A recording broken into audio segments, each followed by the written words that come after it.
that God has kind of changed my viewpoint on things. It's funny, he's changed my view a lot. That's kind of how he works in my life, but I guess one of the most recent and probably most important changes he's made lately has actually been my decision to come to Dort. So from the get-go, I was adamantly against coming here. It was kind of the family school. My parents met here, my grandparents went here, my uncles and aunts went here, my cousins, on and on and on it goes. But yeah, I just decided, because I'm the oldest in my family, I wanted to branch out and kind of do my own thing. And I didn't want to go to the family school. I wanted to be a rebel and forge my own path. So I went out and looked at tons of different colleges. I went to the Twin Cities. I even looked at some of the bigger colleges out on the East Coast, like Liberty, stuff like that. And I went all over the place just looking and didn't find anything.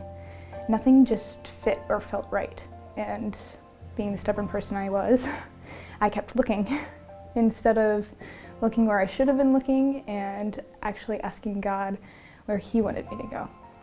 And so I remember this one point, my mom just sat me down and said, okay, look, I know you don't want to go to Dort, but you still need to go visit. Just visit once. All you have to do is visit, but you need to. And so she dragged me on this trip to Dort College in Sioux Center, Iowa, and it smelled like cows, and I was just determined the entire time to hate it. And I remember I spent the entire car ride back home just really, really mad because I loved it so much. And so, yeah.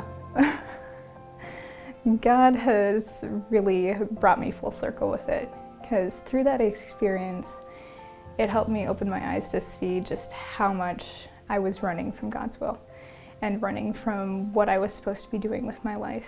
And through talking with some of the Dort students that were there, with my soon-to-be head professor, Mark Volkers, God really showed me that this was his plan for me, and that is what I was meant to do. I was meant to go to Dort, even if that's not what I thought my plan was for my life. And so I eventually took the smart route, listened to God, and ended up here. And I haven't regretted a single day of being here.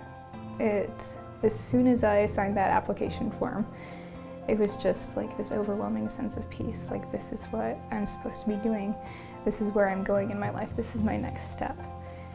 And yeah, there's been ups and downs.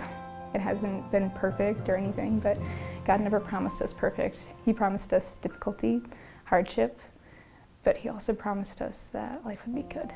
And thus far, life has been good. And my college experience has been good.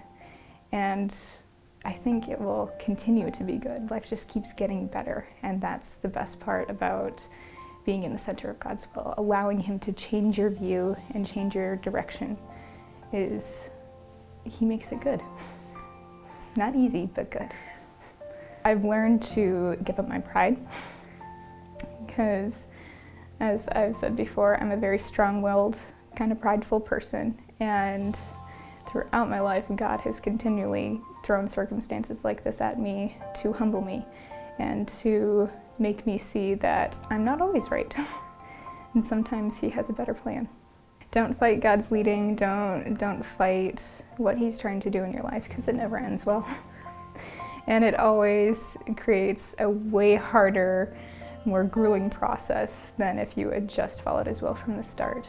And if you feel God really leading you in a certain direction, don't try to process, just follow God's lead, because he will lay out those steps for you. You don't have to know what's going to happen a year down the road, 2 years down the road, because God will have that open for you. And as long as you are following and in the center of his will, he will have that door open when it needs to be open. God's plan, God's unexpected plan, God's alternative ending.